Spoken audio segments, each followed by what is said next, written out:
नमस्कार दोस्तों, स्वागत है आप सभी का आपके अपने YouTube channel tally accounting solution में। और आज का ये वीडियो सबके लिए इम्पोर्टेंट है जो कि कंप्यूटर सीखना चाहते हैं या जो कि कंप्यूटर में आज तक कभी कुछ नहीं सीखे हैं। क्यों? क्योंकि आज के इस वीडियो में हम लोग बेसिक से सीखेंगे कि कंप्यूटर में क्या क्या चीजें होती है और इसको किस तरीके से मैनेज करना होता है। ठीक है, तो अगर आप भी कंप्यूटर सीखना चाहते हैं घर बैठे बैठे, तो आप हमारे चैनल टैली अकाउंटिंग सॉल्यूशन को सब्सक्राइब जरूर करें, जिसमें आपको घर बैठे डीसी और टैली के बारे में कंप्लीट जानकारी दी जाती है। और इसमें से कई सारे वीडियो हम लोगों ने ऑलरेडी बना करके अपलोड कर रखा है। तो अगर आप इन वीडियोस को देखना चाहते हैं तो डिस्क्रिप्शन में आपको लिंक मिल जाएगा, वहां से उसे देख सकते हैं। तो ये डीसी का नोट्स है और ये टैली का नोट्स है जो कि आपको डिस्क्रिप्शन में मिल जाएगा, वहां से इसको देख करके कॉपी में नोट करेंगे और फिर इसकी प्रैक्टिस करेंगे। ठीक है, चलिए आज के इस वीडियो में हम लोग सीखेंगे कि किसी भी कंपनी में अगर आप काम करते हैं तो वहां पर फोल्डर मैनेजमेंट कैसे करना है। तो फोल्डर का मतलब क्या होता है? फोल्डर का मतलब होता है folder is a storage box where we can store any type of data. तो जैसे हम लोग कंप्यूटर ऑन करेंगे तो सामने जो डिस्प्ले दिखता है इसको हम लोग बोलते हैं डेस्कटॉप।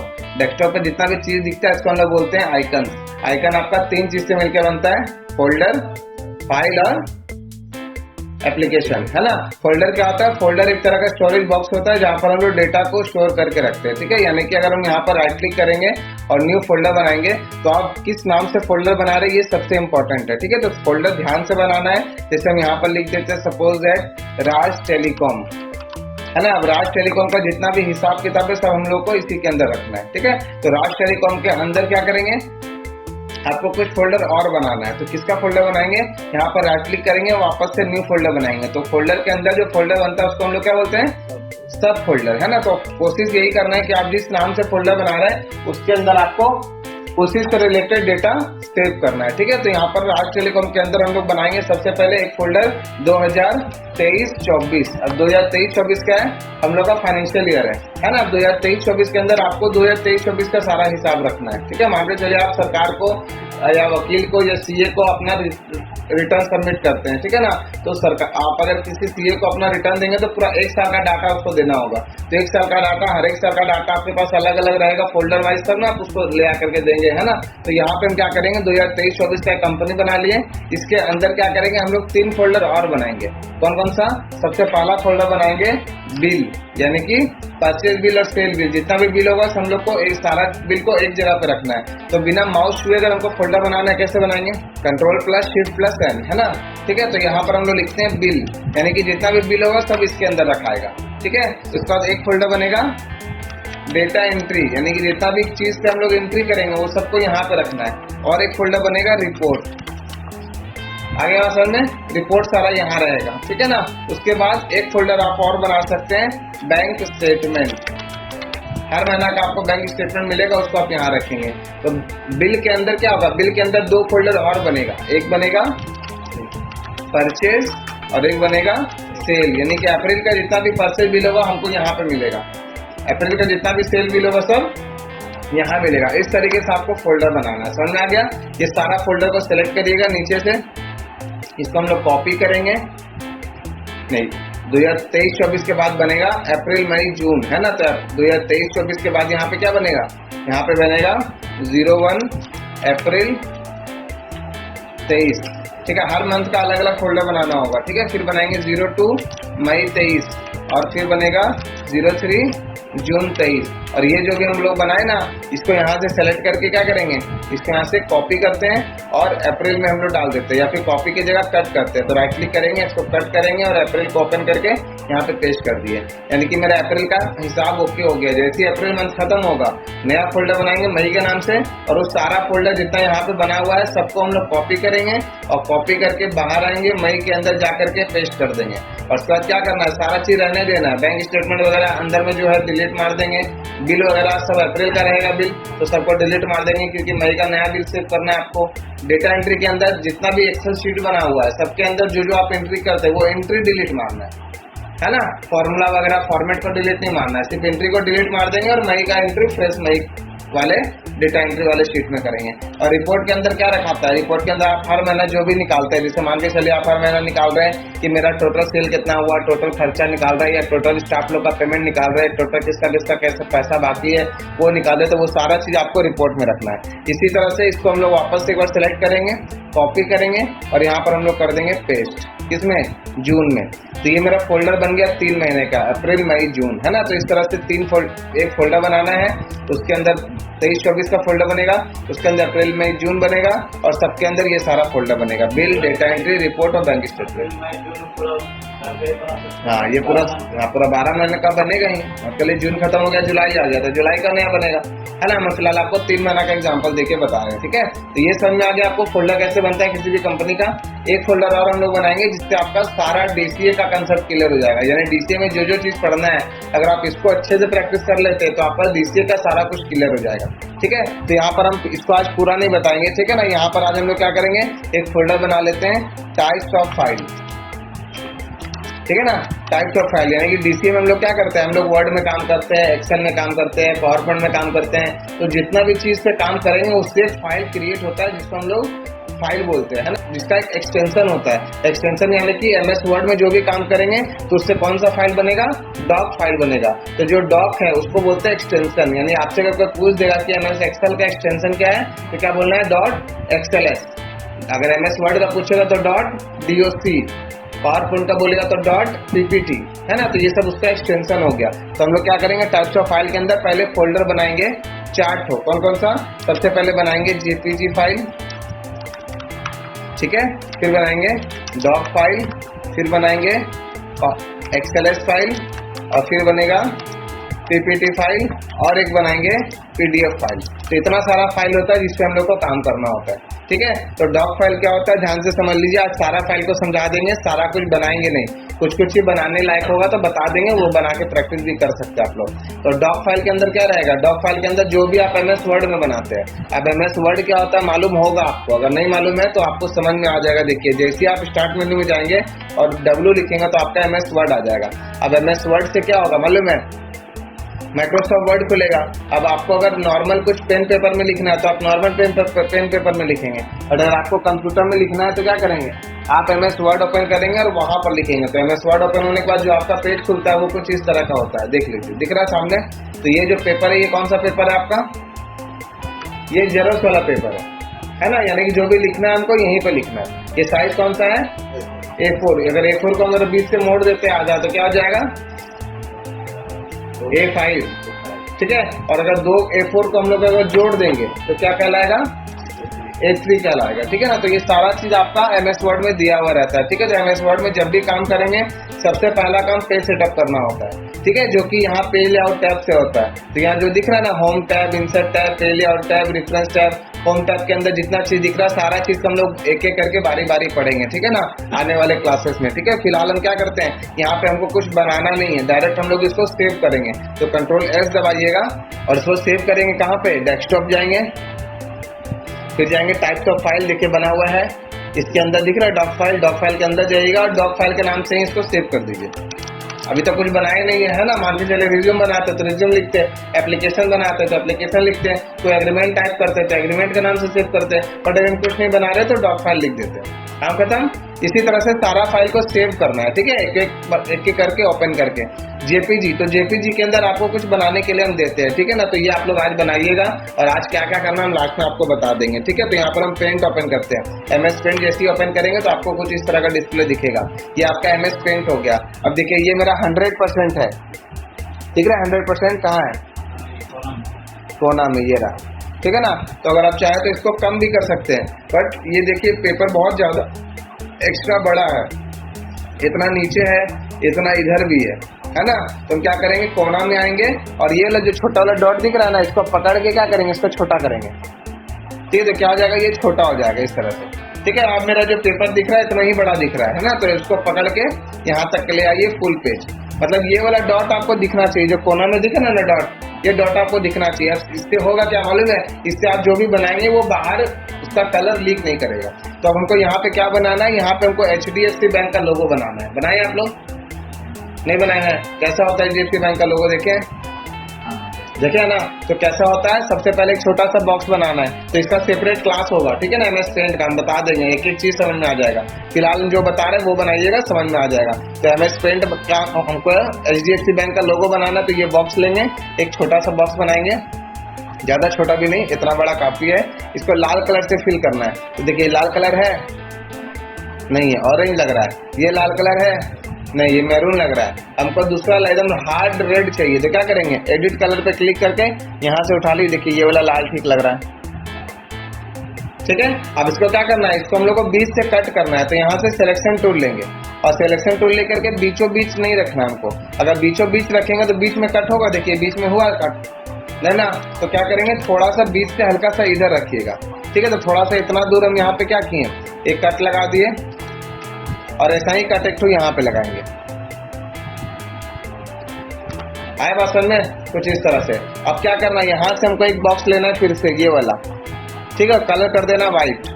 ये वाला कलर 2 को कभी नहीं छेड़ना है, ठीक है। कलर 2 का मतलब होता है आपका बैकग्राउंड कलर, तो कलर 2 में हमेशा व्हाइट रहना चाहिए, ठीक है। कलर 2 को कभी नहीं छेड़ेंगे, जब भी चेंज करेंगे कलर 1 में। तो हम यहाँ से कलर चेंज किए, देखिए कलर चेंज हो गया। यहाँ से जो कलर सेलेक्ट करेंगे वो कलर आपका वहाँ पर चेंज हो जाएगा। फिलहाल हम लोग को व्हाइट चाहिए और यहाँ से लेकर के इतना बड़ा हम लोग एक और बॉक्स बना लेंगे, ठीक है, इस तरीके से। अब यहाँ से उठाएंगे फिल विथ कलर, है ना।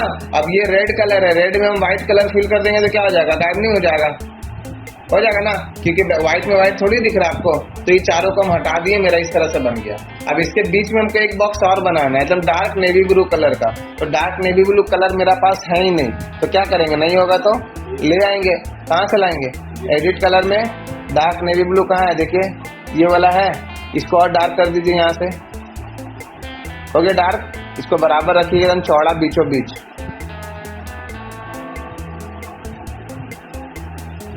ठीक है। इसको भी कलर कर दिए, इस तरह से बन गया HDFC का लोगो। थोड़ा सा इसमें और काम है अभी, हम लोग को लिखना भी है HDFC बैंक। तो क्या करेंगे ना, इसको उठा करके पहले करेंगे साइड में इस तरह से, ठीक है। अब यहाँ से फिर से ये बॉक्स लेंगे और नेवी ब्लू कलर से ही क्या करेंगे, एक बॉक्स बनाएंगे इतना बड़ा। इसको पूरा सटा देना है ना, तो इस तरह से हम सटा देते हैं इसको।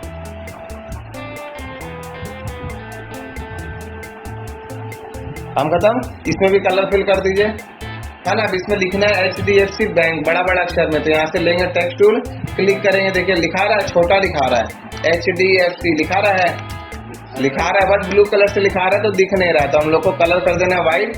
और ये जो फॉन्ट का स्टाइल है इसको कर देंगे हम लोग चेंज। कौन सा कलर कर देंगे फॉन्ट, हम लोग करेंगे इसको एरियल ब्लैक, ठीक है। तो यहाँ से एरो पे क्लिक करिएगा और यहाँ से आप लोग क्लिक कर दीजिएगा एरियल ब्लैक, देखिएगा दिख जाएगा आपको, नहीं दिखेगा तो ऊपर नीचे करिएगा, हो जाएगा। तो इसको सेलेक्ट करते हैं हम लोग, इतना बड़ा रखते हैं।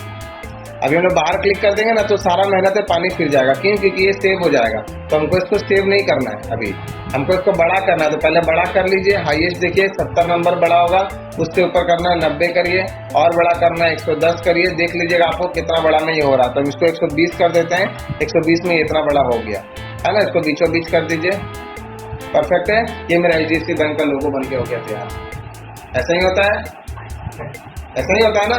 तो इसको सेव करने से क्या करेंगे, ऊपर जो खाली जगह इसको भी सेव करेंगे क्या, है ना। सिर्फ इतना ही दूर में सेव करेंगे। तो सिलेक्शन टूल लीजिएगा, यहाँ से यहाँ तक पूरा सेलेक्ट करिएगा, ठीक है। पूरा हो गया सेलेक्ट, नहीं हुआ देखिए कट रहा है, तो ध्यान दीजिएगा। ये सब गलती होगा तो Ctrl Z मारिएगा, ठीक है।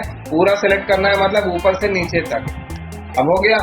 अब इसको करेंगे हम लोग क्रॉप, ठीक है। आप सिर्फ इतना ही दूर सेव होगा। इसको Ctrl S दबाएंगे और यहाँ पर जाएंगे कहाँ, हम लोग जाएंगे डेस्कटॉप में, फिर जाएंगे टाइप्स ऑफ फाइल, JPG में क्या लिखेंगे, HDFC लोगो।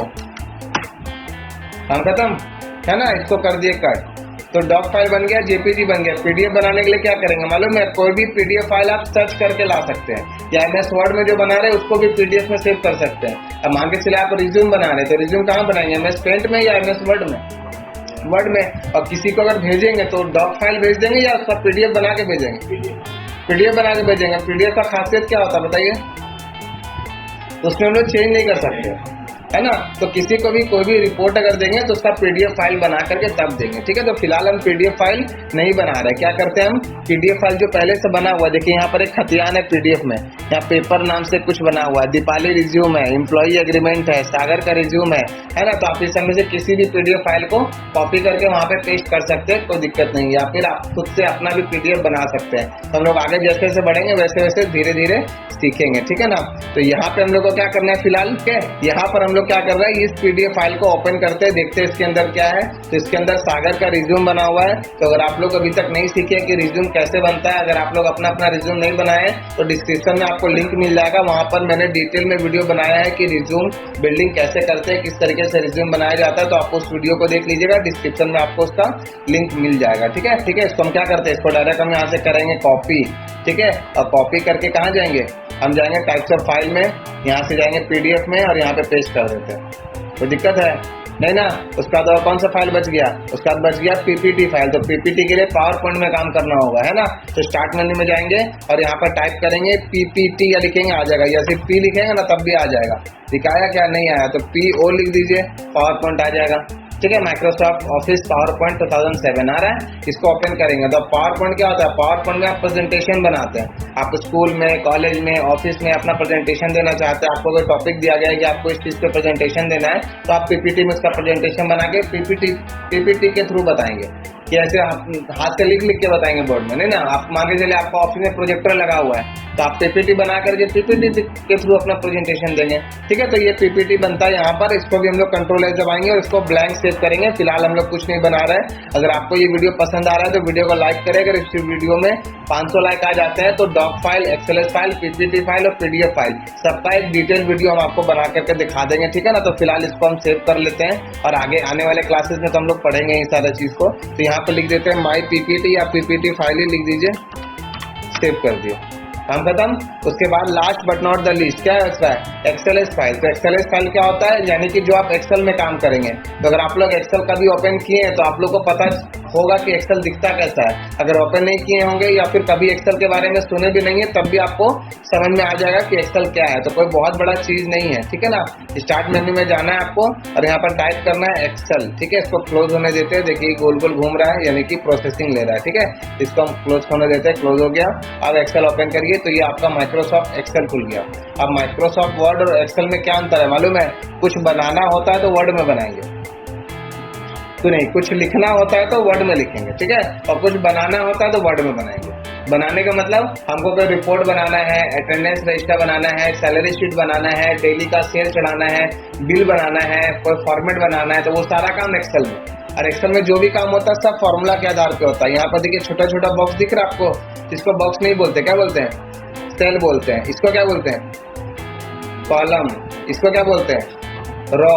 इसको सेल, है ना। और हर सेल का अपना एड्रेस होता है। जैसे इसको क्या बोलेंगे हम लोग, C4। इसको क्या बोलेंगे, H7। इसको क्या बोलेंगे, C6, है ना। पहला कॉलम पहला रो, देखिए लिखा हुआ भी है ना। तो ये सारा फॉर्मूला के आधार पे काम होता है। आप इस गलती दबा के किसी में भी क्लिक करेंगे तो देखिए वो चीज आ जाएगा।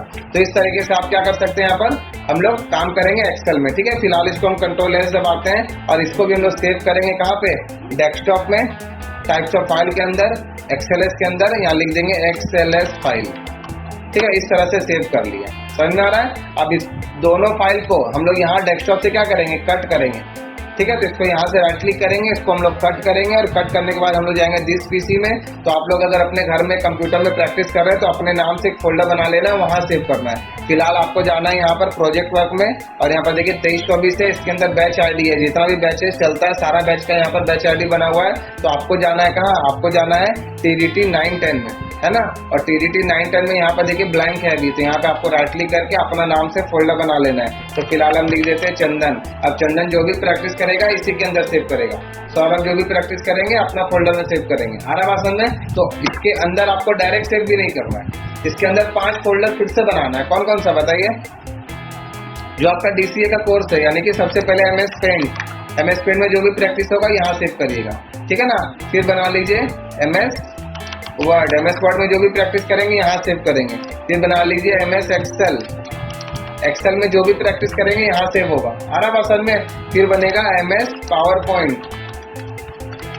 ठीक है, उसके बाद last but not the least क्या, प्रोजेक्ट वर्क। आपको हर दिन या बीच बीच में हम लोग प्रोजेक्ट वर्क देते रहते हैं, हर दिन भी मिलता है, हर क्लास के बाद। ठीक है, और MS वर्ड खत्म होने के बाद भी मिलेगा, एक्सेल खत्म होने के बाद भी मिलेगा, पावर पॉइंट खत्म होने के बाद भी मिलेगा, MS पेंट खत्म होने के बाद भी मिलेगा। तो उससे रिलेटेड वर्क, प्रोजेक्ट वर्क अगर आपको कुछ मिल रहा है उसको आप यहाँ सेव कर सकते हैं। तो फिलहाल हम प्रोजेक्ट वर्क में जाएंगे और यहाँ पे पेस्ट कर देंगे। तो जो डेस्कटॉप पे बना था वो मेरा यहाँ पे आ गया, यानी डेस्कटॉप मेरा खाली हो गया। तो हमेशा डेस्कटॉप को आपको साफ रखना है। क्यों? क्योंकि अगर आप डेस्कटॉप पे कोई भी चीज रखते हैं और कंप्यूटर का अगर गलती से फॉर्मेट हो जाता है तो पूरा डेस्कटॉप क्लीन हो जाएगा, आपका पूरा डाटा खत्म हो जाएगा, है ना। तो कोई भी चीज को आप सेव करेंगे तो उसको कोशिश करेंगे बढ़िया से सेव करके रखने का। यहाँ तक क्लियर है? तो आज आप लोग इतना प्रैक्टिस करेंगे। आशा करता हूँ आपको ये वीडियो पसंद आया हो। वीडियो अगर पसंद आया तो वीडियो को लाइक करें, चैनल पर पहली बार आए तो चैनल को सब्सक्राइब करें और इसी तरह के वीडियोस पाने के लिए बेल आइकन जरूर दबा दें ताकि आने वाले वीडियो का नोटिफिकेशन आपको टाइम टू टाइम मिलता रहे। ठीक है, तब तक के लिए मिलता हूँ नेक्स्ट वीडियो में। Thank you for watching, bye bye.